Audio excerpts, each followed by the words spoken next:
friends, and thank you for joining me on the Finding Elevation podcast. I'm your host, Lisa Thompson. I'm a mountaineer. I've coached hundreds of aspiring mountain athletes to reach their goals. I also am the author of the book, Finding Elevation, Fear and Courage on the World's Most Dangerous Mountain. And I am super passionate about learning and growing through adventurous pursuits. That's why this podcast is dedicated to encouraging, uplifting, inspiring, and educating people like yourself who aspire to elevate their lives through the outdoors. So let's get into it.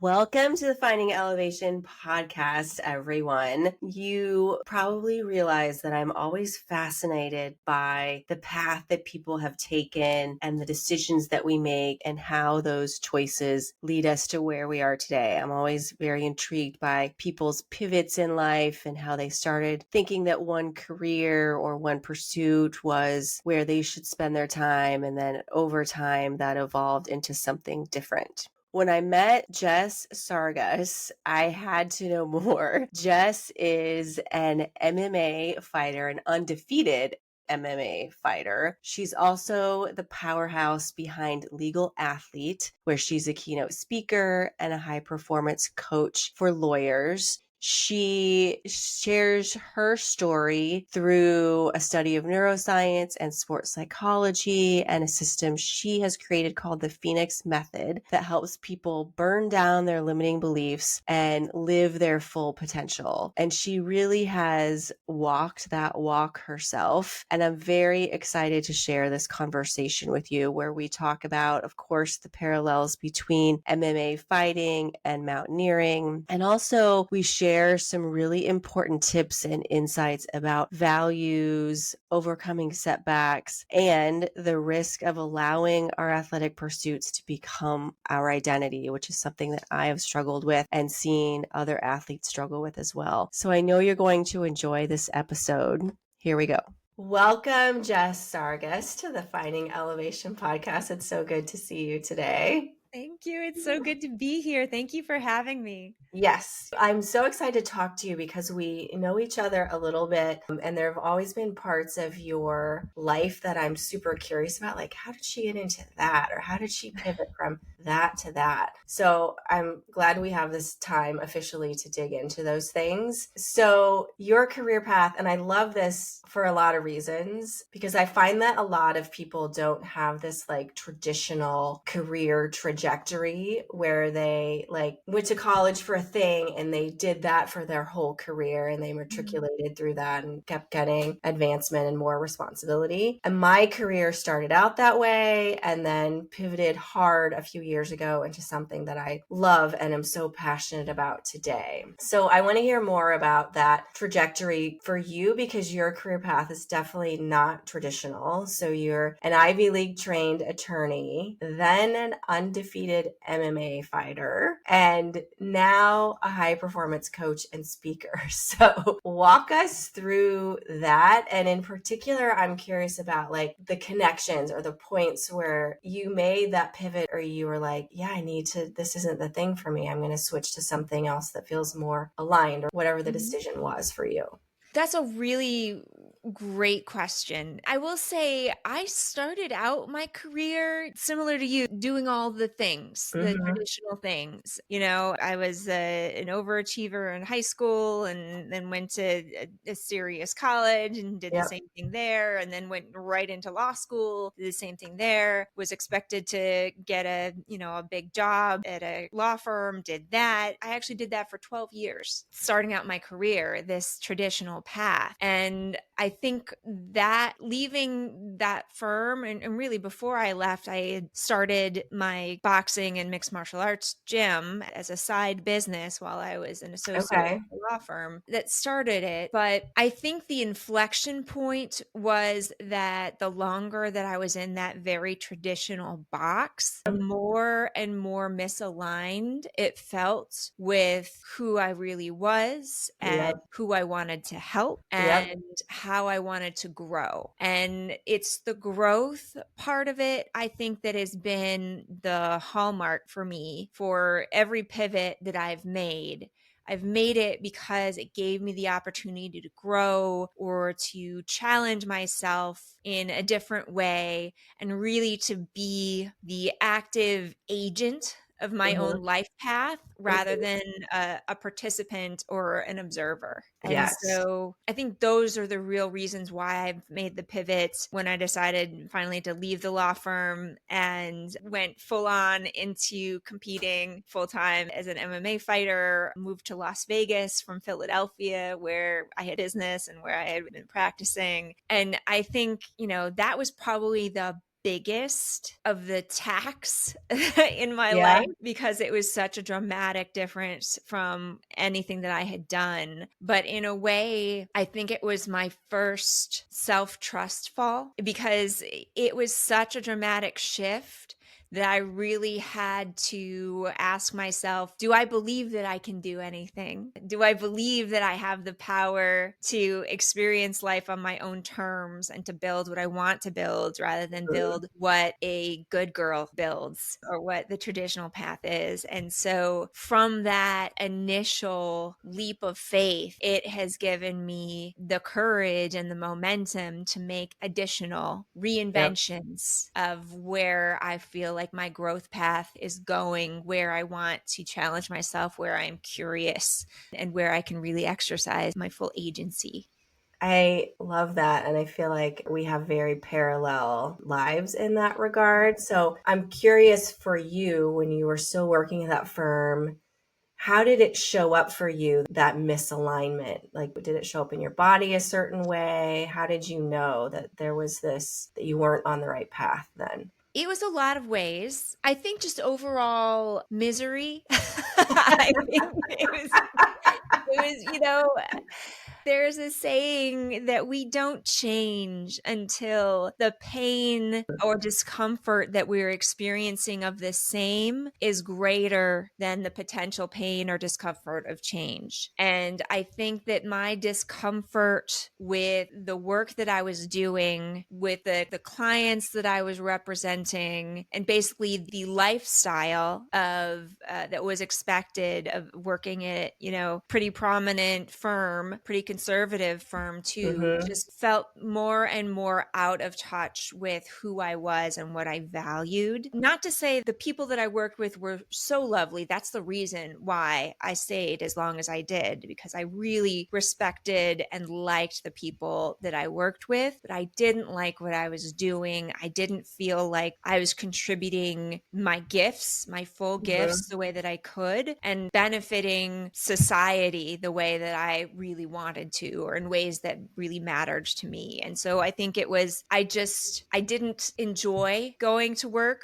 anymore. I found myself, when I had an excuse to spend more hours working on my business at the gym rather than more hours billing at the law firm, that's the choice that I made. And so part of it was just observing my behavior. Like, where am I choosing to spend the vast majority of my mental and emotional investment? And I found more and more it was in this enterprise where I was helping people and I was growing also as an athlete and an entrepreneur for the first time, as well as using my legal skills, and disparity between how I felt when I was in that building and growth process versus how I felt walking through the doors of that giant stone building was really the impetus, I think, for that change. Yes. Yeah. I remember for me, there would be a certain point on my commute where I would get a stomach ache every day. And I think similar to you, I was not raised to think that I could make a living doing anything but a traditional job. It wasn't patterned for me. It wasn't supported by my family. And so I felt like I just got to keep muscling through this. Like, I don't know what else I could possibly do. I've got to just try to make the best of the situation I'm in. But when there's that kind of misalignment, that tact does not work. There's nothing you can do to make yourself muscle through that or feel at ease with a job that's misaligned with your values and how you want to contribute in the world. And it's super scary to make that shift. So it sounds like you opened a gym sort of as a side hustle. Yeah. But how did you get into fighting? Like, what was it that interested you in that sport to begin with? I liken my journey into fighting sort of like, we'll call it a slow burn love affair. I was first introduced to boxing and participating in boxing in law school. I had a friend who was taking boxing classes, and he was a former like University of Washington lineman, like 6'5", Yep. 400 pounds. But he's a good friend of mine. And he knew I like to work out pretty vigorously. And he's like, you should come to boxing. And I'm like, I'm not boxing with you. And he's like, no, there's heavy bags.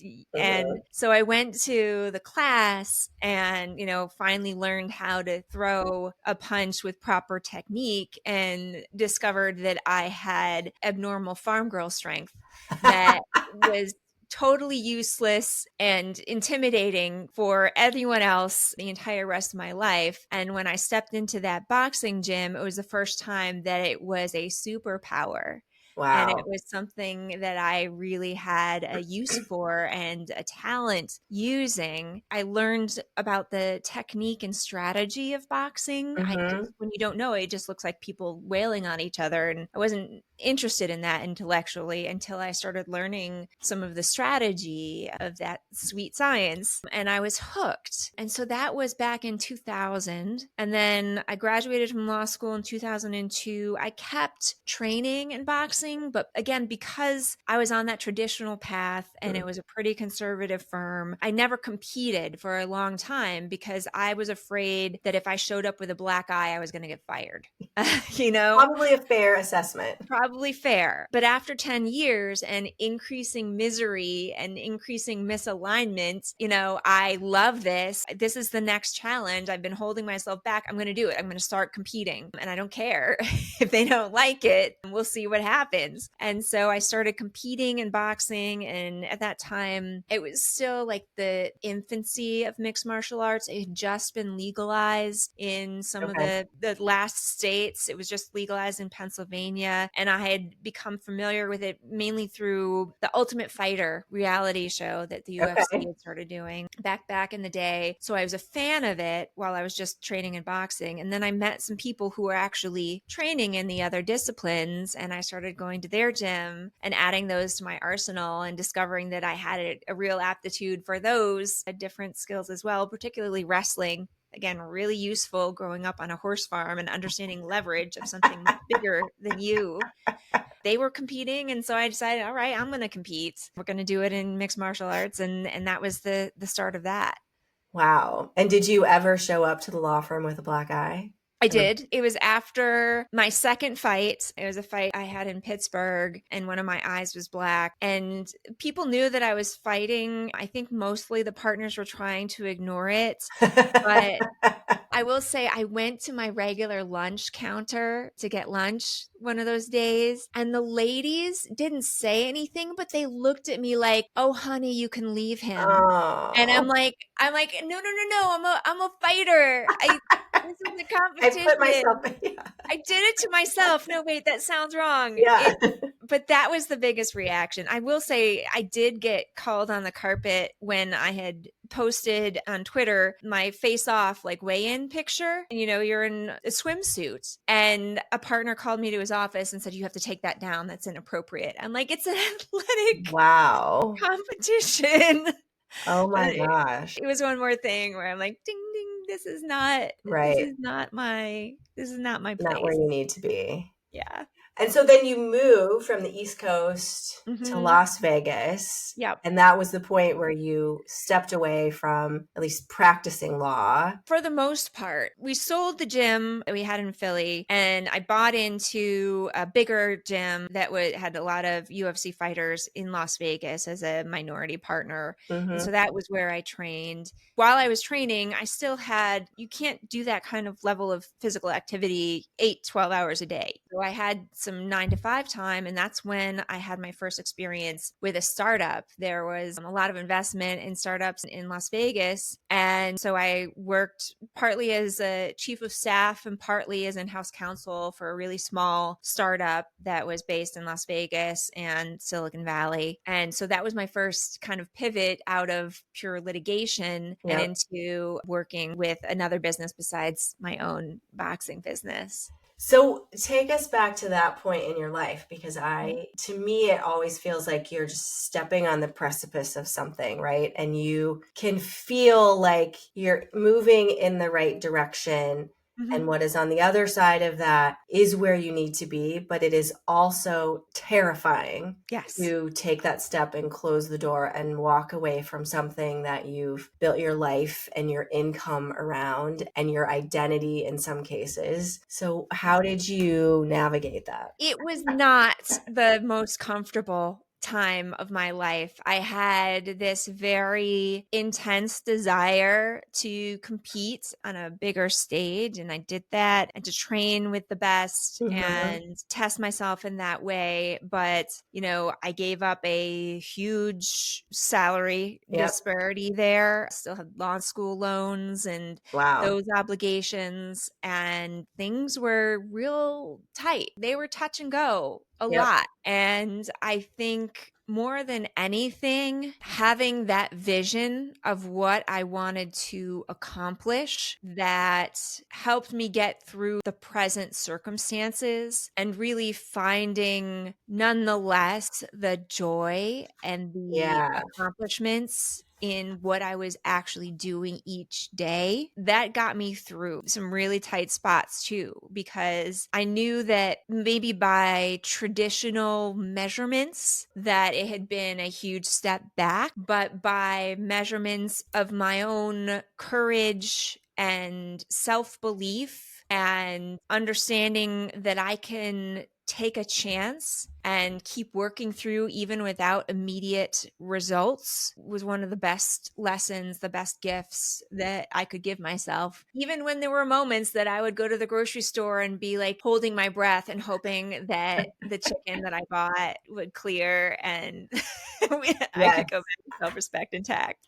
Look, I've been in that situation too. Many of us have, and it's uncomfortable. It's horrible when you're there, but I think it's testing your commitment to a different life and a different way of showing up and a different way of contributing. And I also believe that having that contrast in your life keeps you motivated as an entrepreneur anyway, to keep growing and hustling and marketing and working towards the next thing, because you know what it feels like to stand at the grocery store and not know if your credit card is going to go through. And I wouldn't wish that on anyone, but I think those are really important lessons that if we see the value in them can help us in the rest of our lives. Absolutely does. People are a lot better at sound bites than I am, but one of the ones that I think that holds true is the fact that when you're standing there in that line and now you're looking back on it, there's that truism that you've survived every single hard day up to now. I've never heard that. Oh, I see it on social media, so it's not mine. I'm stealing it. But yeah, you have survived every single hard day up till now. Knowing that I survived that, it makes it easier to know I can survive the hard days that are coming, because we know as entrepreneurs, there's always going to be hard days coming. Always.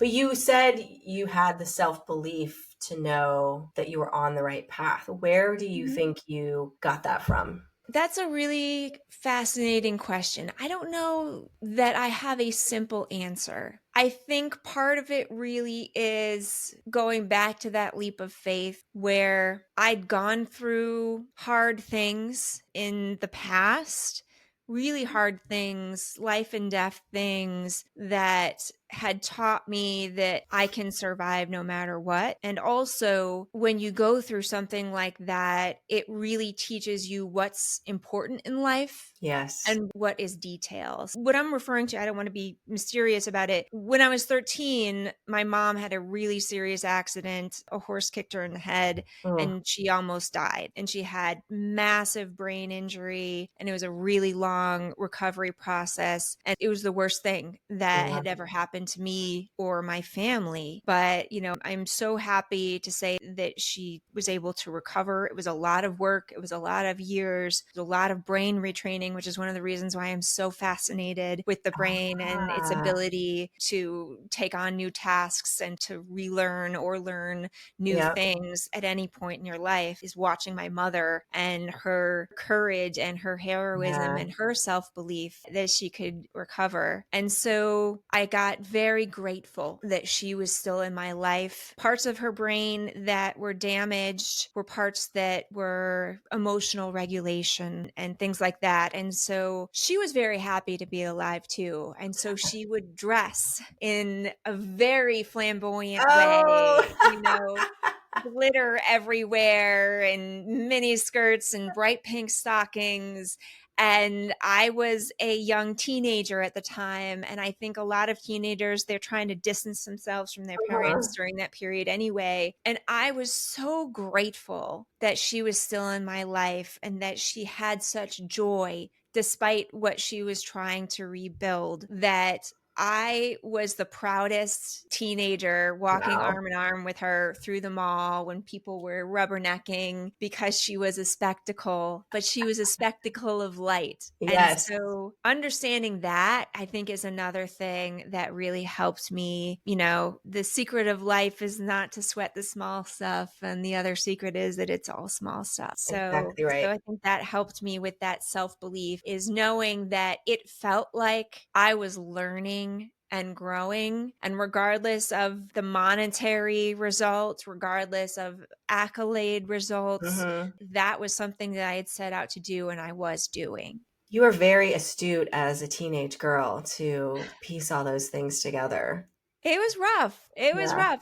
Honestly, a lot of it was a trauma response too. You decide you're going to act in a certain way and have a certain type of control when things that are out of your control have happened. And there's a lot of things, both adaptive and maladaptive, that I learned from that process and have unlearned. The maladaptive ones, it's always a process. But I think it just came down to love and being able to experience the gratitude of having that love and still knowing that you can accomplish things, even really hard things, with effort over time.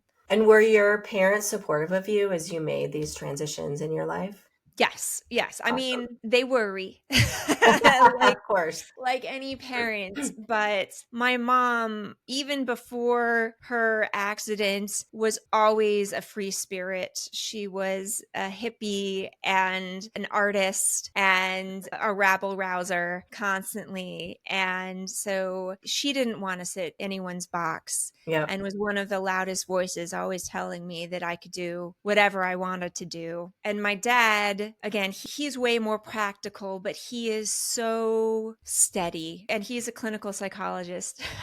Too. Oh, wow. Okay. So he was an entrepreneur. He had his own practice that he was growing, and he valued my happiness. And he believed in my capability, and he had big goals for me. But his big goals for me were that I achieve my goals, not his. Yeah. What a great gift as a parent to see it that way. Not to say that he can't be a great shit talker, but it's a shit talker with love. I'd bring home a test and it was a 95, and he'd very, slyly ask me where the other 5 points. Nope. Right. Yeah. So today you're no longer fighting, no more black eyes, and you're now coaching and speaking. And you've had so much. I love that your path has been circuitous because I think that's what makes your personality and your experience and your input so rich, because you've seen all these things in different facets of life at different levels in different places. So how did you transition then from fighting to coaching and speaking? What was that trajectory like? Well, they were on parallel paths for a while. I was fighting really up until 2015. Okay. And then even then, for about the next 4 years, I was still training with other active fighters. I had gone back into litigation, this time on the plaintiff's side. It aligned with my sense of justice, my need to be David in the Goliath situation. But it was incredibly time intensive. And so I didn't have the time to train as if I would if I was really preparing to compete myself. But I could train enough to be a value to add as a training partner for people who were competing. And so that's what I did through 2019. That's when I switched from litigating to an in-house role at Marvel Studios. And so I moved from New York to Los Angeles to work at Marvel. And that was the first time, besides just kind of general litigation leadership in a law firm, when I really had the opportunity to do some more coaching for younger folks. And then I left Marvel, and my biggest, I think, mentorship and coaching exercise after that was when I was legal hire number 1 for another tech startup. And I built their legal team. Their global legal team ended up being across 8 time zones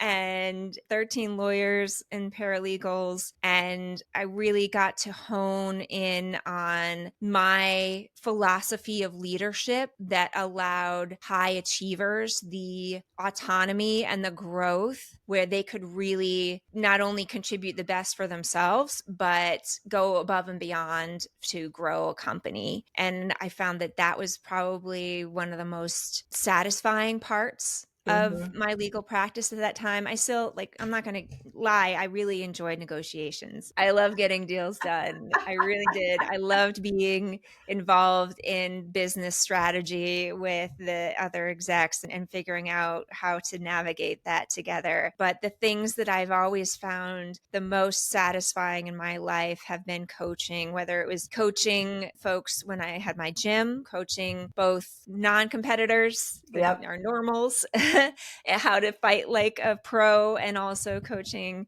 the competitive amateurs and pros. It felt so great to see a woman who started out not giving herself the permission to throw a real punch, to assert herself even against an inanimate object. And then a few months down the road to see her execute this aggressive 1, 2, 3 pivot off the bag. And I'm like, she learned something.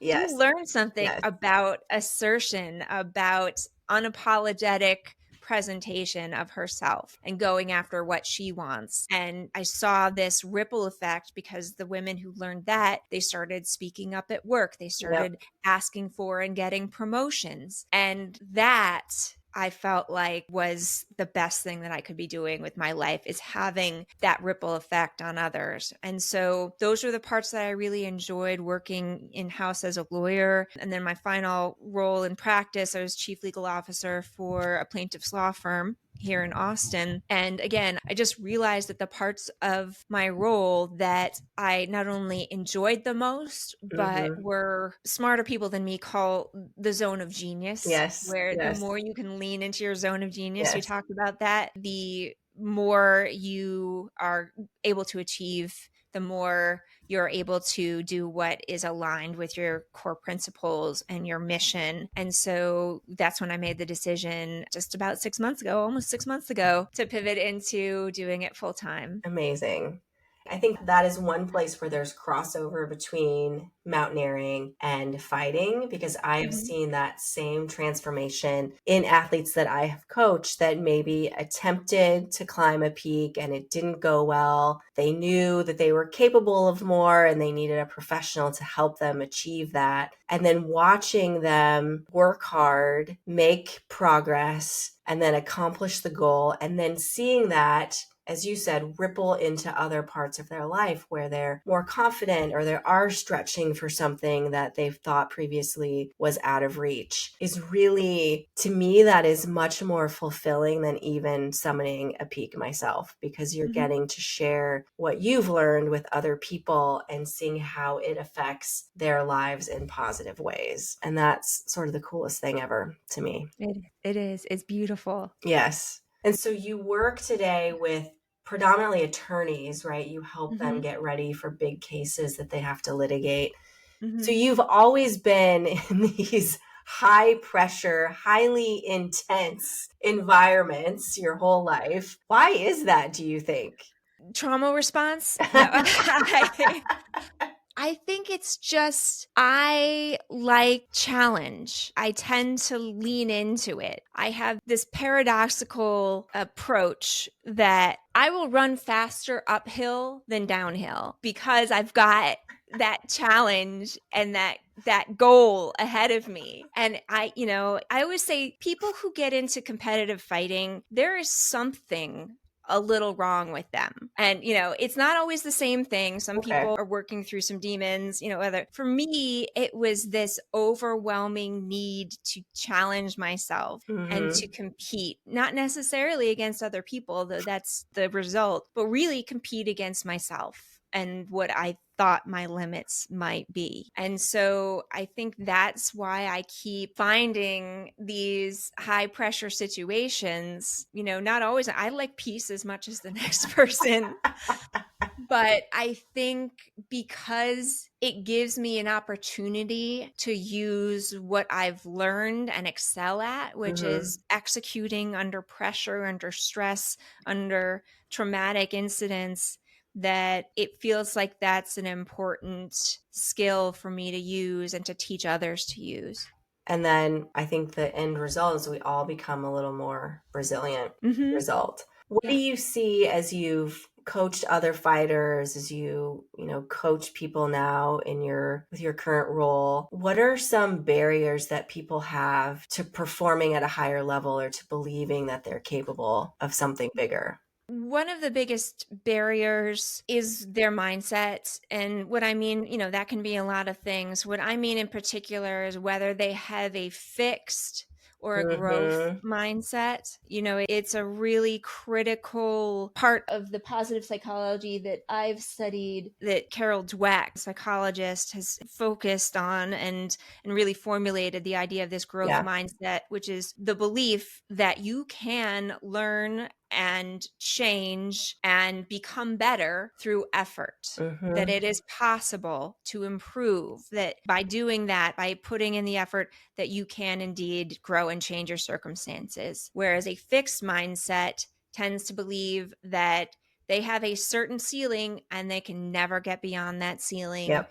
and that the things that have always happened aren't merely prologue, they are their entire life story. And so the folks who lean into that, I have limits, I am only bound by my history, those are the people who have set for themselves limiting beliefs that are going to put a cap on their achievement. But I think that when people can be taught, if Yeah. they're open to it, if they're open to learning, they can be taught how to embrace a growth mindset and how to realize that the future is not written. And so I think when you have a fighter who's dealing with a fixed mindset, that the best work you can do with them isn't skills work, isn't Mm-hmm. strength and conditioning. It's getting them outside of their own head and believing that they have a certain limit on their potential. I think the other real key that differentiates athletes who become champions, who can become champions, is their ability to really hone their present moment focus. And that's, when you are in a critical situation, whether, you're hanging off a mountain, Yep. or, you're in a ring with someone who can really hurt you, you can't be thinking about what happened last week. Yes. You can't be thinking about all the times that you fell down before. You have to be thinking very focused in the present. What's important now? And I use that in my coaching. I call it the win method. And I got that from my mental performance mastery coach, Brian Kane. And it's what's important now. Being able to hone in, all right,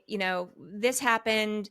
Someone's yelling at me, I'm not sure what's going to happen with my relationship. You can't be thinking about that. In that moment, what is important? And what's important is, I'm getting tagged all day with their jab. I need to figure out how to get out of the way and counter. And athletes that can realize if they're going out of focus or they've gotten out of focus and bring themselves back to that present moment's focus and what's important now, those are the ones that I think have that champion mindset. And I think that's another really important crossover between climbing as well, because you, in intense moments, this is probably true for any intense moment, you can't afford to be thinking about anything else. And in some cases, it will negatively affect your safety or your chances of survival if you do that. I believe that I sort of got a little bit addicted to those moments. That there was something, it was intense and it felt good to get through them, but it was also very pure. Like I didn't have the distraction of email or calling a friend back I only had a couple things to do. And I loved the simplicity of that. And it would sometimes feel overwhelming then when I came home and I was like, holy cow, I have all these things to do to like keep my life moving forward. Did you find with yourself or with fighters that you coach that please tell me yes, I'm not the only one who can. Absolutely. Absolutely. I will say that is probably one of the biggest reasons why I fell in love with boxing and with mixed martial arts was the zen of it, that you have to be so focused on that moment and so invested in it. And the more intense, the more everything else fades away. But I think I started doing it as stress relief in law school where, everything is up here and it's high stress and, you don't have a lot of control. But in that physical realm as a fighter, that's the most direct control that you can have for your outcome. And so I think having intensity and really, it gives you the permission also to be solely focused in that moment because it's life or death. You don't want to fall off a mountain. It does. You don't want to not see that punch that's going to knock you out. You have to be protecting yourself. And maybe this is the adrenaline junkie in me, but I felt so alive when I've been involved in my hardest fights or even my hardest sparring sessions because it gave me the chance to get to another level and everything else doesn't matter. One of the best things that a coach ever said to me before a fight was, you have two jobs, breathe and fight. Don't worry about the technique. Don't worry about what people are screaming. Don't worry about how it looks. Don't worry about last week. Don't worry about next week. You have to breathe and you have to fight. That was so freeing from everything else, particularly as overthinkers, as overachievers, as everyone who tries to take care of others. Having that freedom to concentrate on two things instead of everything, just, it is a high of its own. Did you find, so there's a common phenomenon that occurs, not just with climbers, but other people who achieve a big goal where you accomplish it and there's this very real sense of letdown afterwards. And I'm wondering, And that happens on a big scale, right? If somebody goes to climb Everest, they're gone for 2 months, they come home, this big part of their life is now changed in some way. Maybe it's ended completely. But as you were speaking, I'm wondering if that happens on a micro level with fighters, where there's this really like short but very intense period of time during a fight that you've been preparing for, and you're sort of, I don't like to use the word addicted, but you're drawn to this sense of just only focus on two things. And then when that's over, was there a similar like sense of letdown and now what? I think a lot of athletes go through that. I think writ larger, a lot of people who have a profession where it's very intertwined with their identity go through Yes. that too. If you're defining yourself by your accomplishments, then when you accomplish something and you don't have another one coming right after it, it's a very unmooring experience, because you've had this North Star and now you've either achieved it or you haven't, but it's gone not there by. anymore. Yeah. How do you navigate that? And so for me, and I like to work with athletes as well as lawyers and other professionals, because that enmeshment between identifying your worth only as your achievements rather than who you are and how you navigate this world is a really important task for people to take on for long-term happiness and longevity. There's a way I was trying to say this. It's not just defining your worth by your last achievement, by your fight record, but I think more critically and more centrally is if your only purpose is to win a fight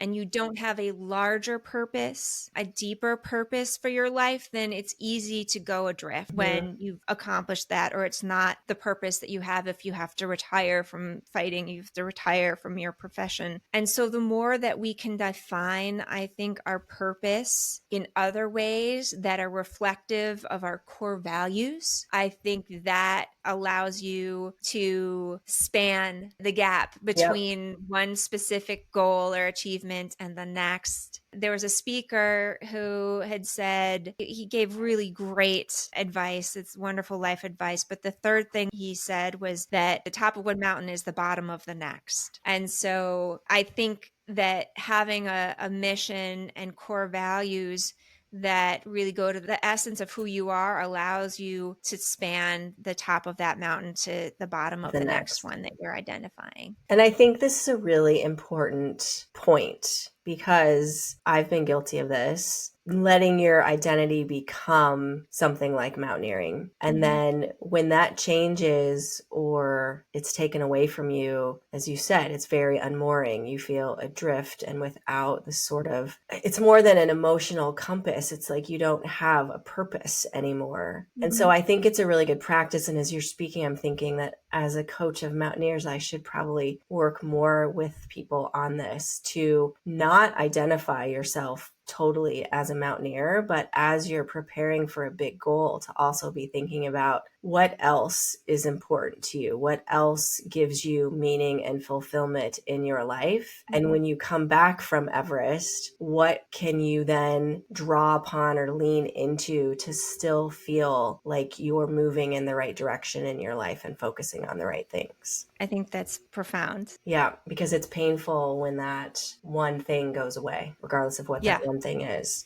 And I think part of it is the way we define it to ourselves, because the same thing, climbing a mountain, can have so many different meanings for us.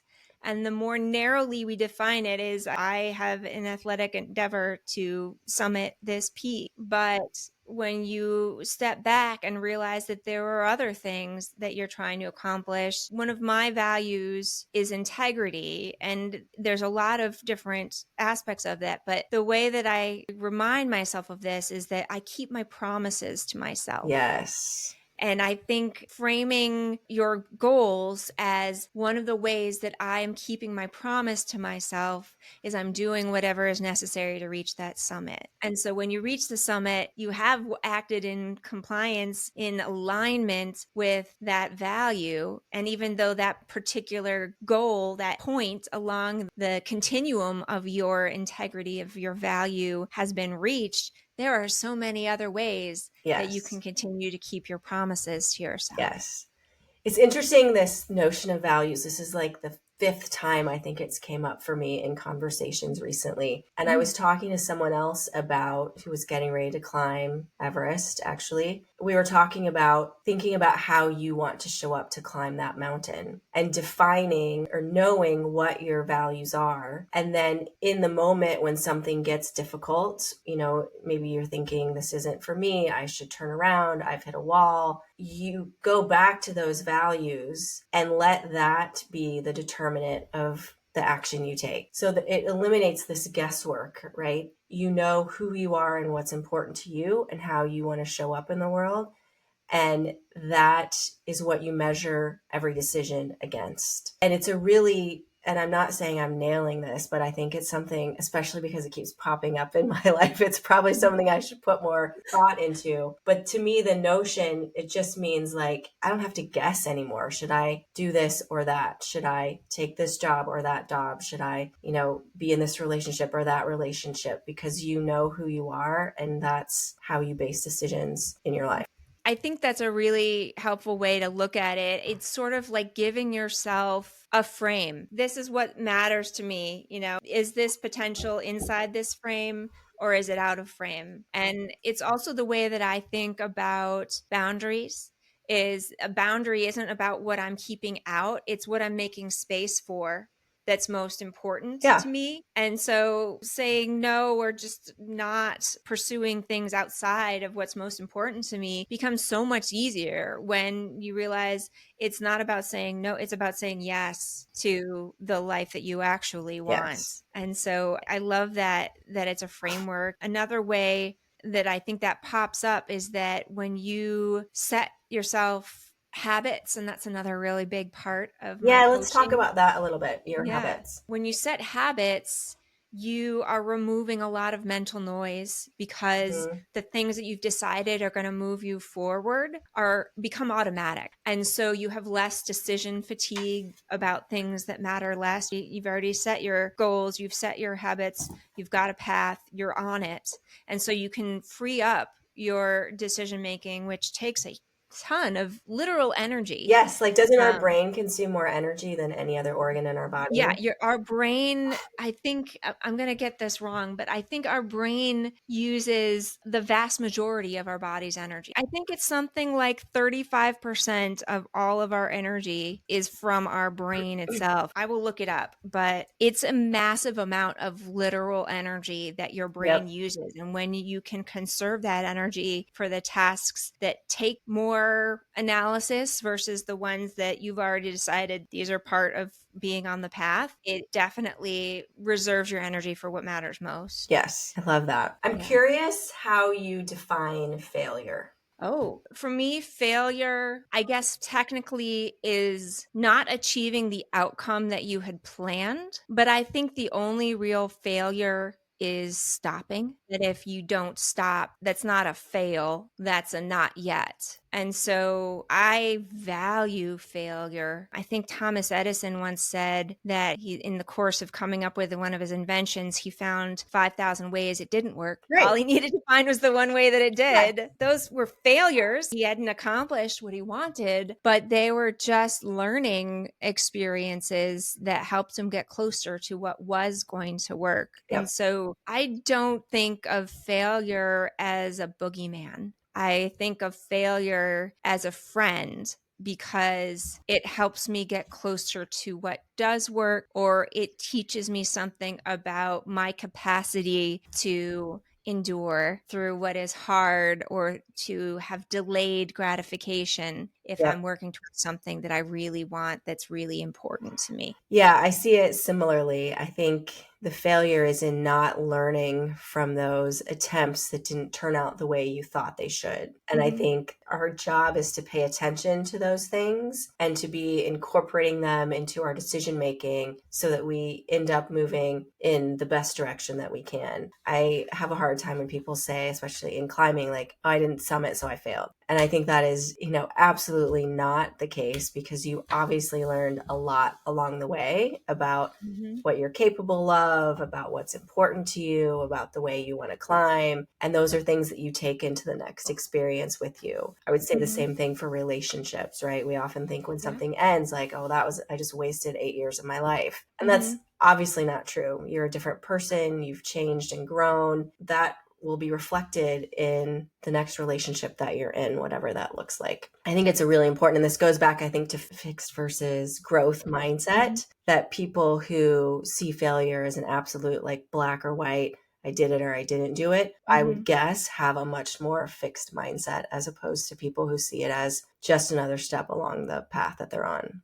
And I think that there's a lot of judgment involved with There it, is. judging of yourself when you have that fixed mindset and that view of failure. I think one of the aspects that is the most useful in enduring a setback or enduring something that might be a failure, part of your learning experience, is, again, like we were talking about, your own self-worth. Yeah. Valuation. If you're tying your self-worth only to outcome and to achievement, it's very easy to get into a very negative place when that specific achievement doesn't occur. Right. But if your self-worth is independent of the products of your worth, then it is much easier to endure a setback or a not yet. And so I think when people have that fixed mindset, that not only helping them learn about mindset, helping them learn, sometimes this is one of the reasons why I love science and neuroscience so much, learn about neuroplasticity and that you can reform and remake your neural pathways at any point in your life.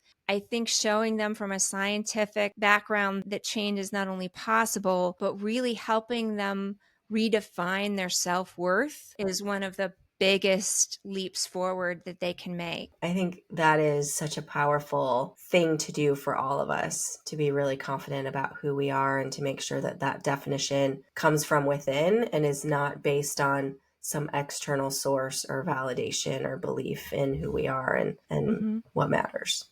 So you've developed something called the Phoenix method, which I'm curious about, which is sort of related to that, right? To reinventing who you are. The Phoenix, of course, is this bird that rises from the ashes of destruction.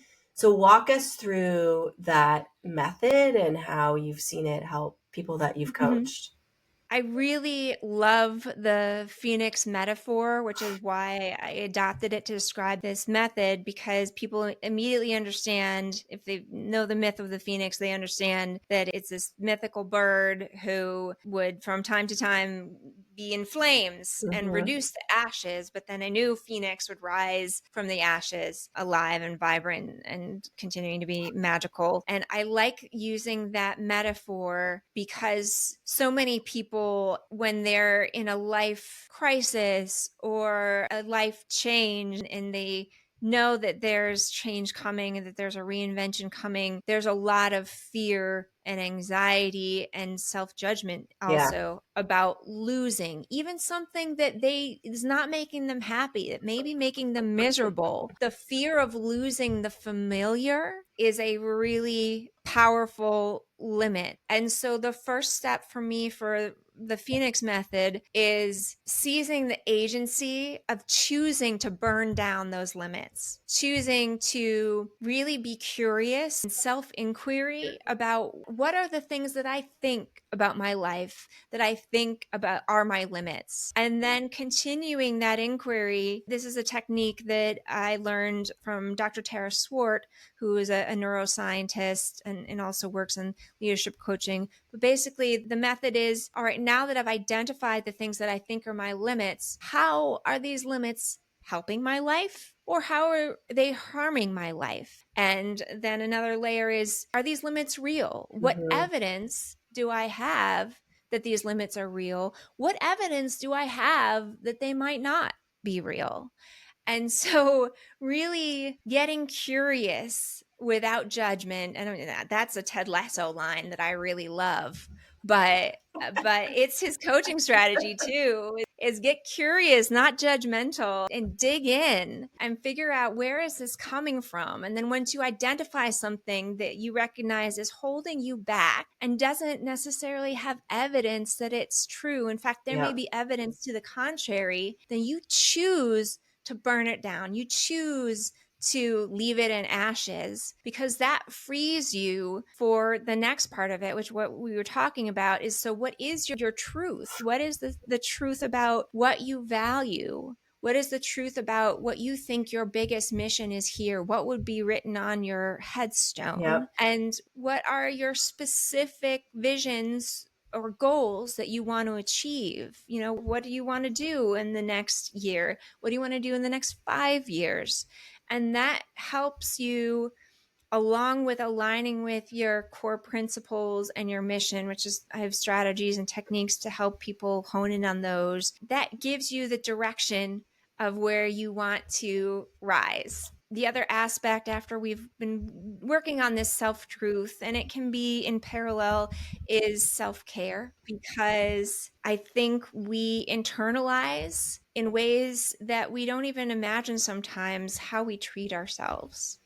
And so when I talk about self-care, I'm not necessarily talking about, a rose petal mask and pedicures. Those are things are great. I'm talking about spending your time in ways that rejuvenate your energy, that make you feel good, that make you do things that are in alignment with your values, so that by treating yourself this way, you're increasing your perceived self-value. Because why would you spend time caring for someone if they didn't have value? And sometimes you can help people increase their self-value simply by saying, all right, well, what nice thing did you do for yourself today? Did you make yourself a tea and sit and read a chapter of your book? That's self-care. And I think it's really critically important, as we're preparing to do something that might be new and hard and scary, is to realize that you have value and that you're worth doing something new and hard and scary, and that even if you don't succeed the first time, that you're still valuable and you're still on that path. A friend of mine, Mackenzie Cramblett, she's a cultural anthropologist by training and a really just brilliant person. She's also a relationship coach. She said that the thing that she hopes that all of the people she works with realize is that we're always on the path, and that just like a hiking path or my path in career, it may take twists and turns, but you're always on the path of growing and learning and developing. And so helping people realize that through their self-care, that just because you're not being productive in the moment, you're probably being the most productive you possibly can, because you're reimagining your future, your goals, building momentum, and most importantly, you're filling that cup, because you can't run on empty.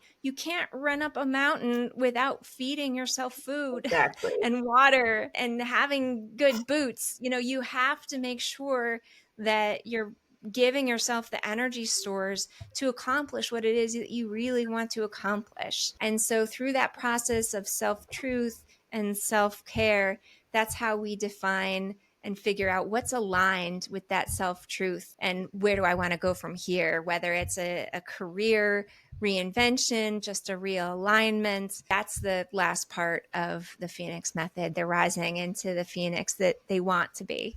Well, I love that we are sort of concluding here, because I feel like we went back to values and defining what's important to you and using that as a way to guide you through your life, guide all of us through our lives. This has been really fun chatting with you. And there are so many parallels between fighting, I think, and being on a mountain or trying something hard and new. We could probably keep talking all day. But is there anything else you want to share with listeners before we sign off?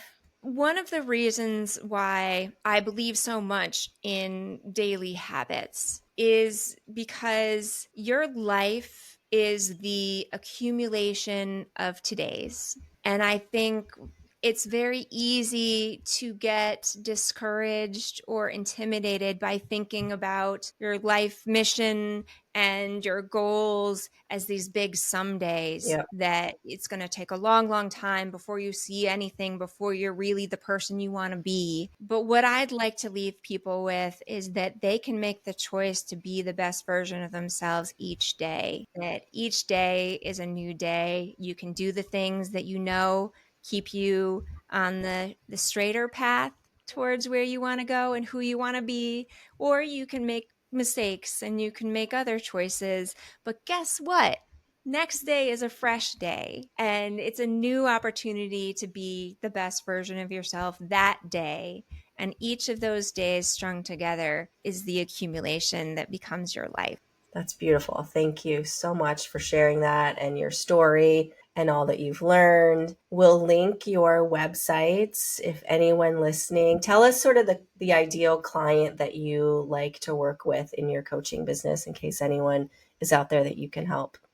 Sure, sure. Well, I really have two. One is I love working with trial lawyers who have a big trial coming up. I have an accelerated trial fight camp, and it's really customized to what the trial lawyer needs, but whether it's strategic help with time management and organization, because there's so much to do for a trial, or things like help in executing and really upping their mental game so that they can be at their best during each trial day. That's one of my ideal clients. If you've got a trial coming up, or it's been a while since you were in the courtroom and you'd like some extra help to get as sharp as you can, or you're ideal, and I'd love to talk about working with you. And the other one, like we were talking about, is any high achiever, any lawyer, any executive, anyone who just self-defines as a person interested in growth.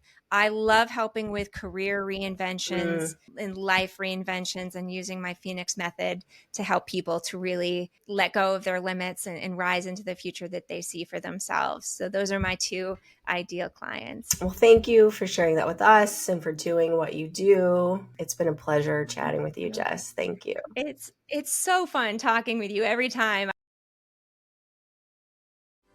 Thank you for listening all the way to the end. If nothing else, you can say that you completed one thing today. All of the resources, products, and guest information that we shared can be found in the show notes, so be sure to check those out. You can also find out more about me and what I'm up to at lisaclimbs.com and at alpineathletics.net. And if you enjoyed this show, please subscribe and share it with a friend. Cheers!